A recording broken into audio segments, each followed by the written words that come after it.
ইসলাম জিন্দা হোতা হে হর কারবালা কি বাত। প্রত্যেকটি কারবালার পরপর ইসলাম জিন্দা হয়, পুনরায় জাগ্রত হয়। কারবালা কোনো তারিখ নয়, কারবালা একটি চিরন্তন অবস্থান, যেখানে সত্য একা দাঁড়িয়ে যায় আর মিথ্যা ভিড় নিয়ে আসে। হজরত ইমাম হুসাইন রাদিয়াল্লাহু তাআলা আনহু আমাদেরকে শিখিয়েছেন, ইসলাম বাঁচে না সিংহাসনে, ইসলাম বাঁচে শির নত না করার সাহসে।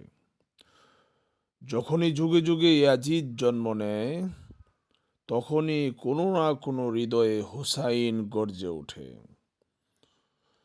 রক্তে কারবালায় ইসলাম মরে নাই, বরং নফসের গলায় ছুরি বসলেন। ইসলাম নতুন করে জন্ম নেয়, ইসলাম নতুন করে জন্ম নেয়।